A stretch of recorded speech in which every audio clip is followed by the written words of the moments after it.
Hey Risto, welcome to my channel Writing Skill Norway. Tomor moromor ছাত্ৰ-ছাত্ৰী সকল survey সকলৰ বন্ধু-বান্ধৱ সকল তো মই এটা খুবেই গুৰুত্বপূৰ্ণ ভিডিঅ' নিছো এটো হৈছে যিবিলাক ছাত্ৰ-ছাত্ৰী এইবাৰ হায়াৰ সেকেন্ডাৰী পাছ কৰিলে তো তেওঁলোকৰ এডমিশনৰ বাবে কি নটিফিকেশন আহিছে কেতিয়াৰ পৰা এডমিশন হ'ব কেতিয়াৰ পৰা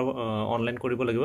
তো এইখিনি সবিশেষ আনিছো তো আহক আমি ভিডিঅ'টো আৰম্ভ কৰো যদি প্ৰথমবাৰৰ বাবে মোৰ চেনেলটো আছে আপোনালোকে মোৰ চেনেলটো প্লিজ সাবস্ক্ৰাইব কৰি লৈ একেবাৰে নাপাৰব তো এইখিনি চাওক ডেটখিনি চাওক এটো নন সিইউটিৰ কাৰণে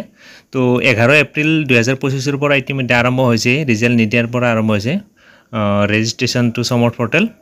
তো 2 নম্বৰ চাওক প্ৰগ্ৰাম সিলেকশন বাই এপ্লিকেন্ট যিখিনি এপ্লিকেন্ট আছে তেওঁলোকে 12 তাৰিখৰ পৰা 22 মে লৈকে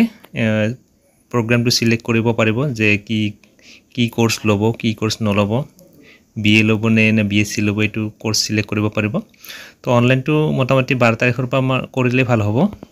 তাৰপিছত কাৰেকচন উইন্ডো ফৰ এপ্লিকেন্ট ইয়াৰ পিছত কাৰেকচন উইন্ডো খোলা থাকিব 23 ৰ পৰা 25 মে লৈকে তাৰপিছত publication of first merit list এই ফাৰ্স্ট মেৰিট লিষ্টটো 2 জুনত ওলাব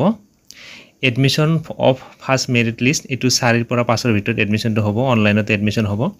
তো পাবলিকেশন অফ সেকেন্ড মেৰিট লিষ্টটো 7 জুনত ওলাব আৰু admission of second merit list 9 ৰ পৰা 10 জুনৰ ভিতৰত হ'ব তাৰপিছত যদি কিবা ৰৈ যায় তেতিয়ালে স্পট এডমিশন হ'ব 11 ৰ পৰা 14 জুনৰ ভিতৰত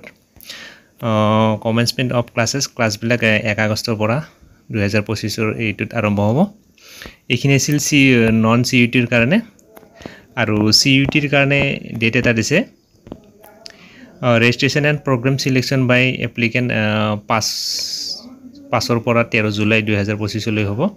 কাৰেকচন উইন্ডোটো খোলা থাকিব 14 ৰ পৰা 15 জুলাই লৈ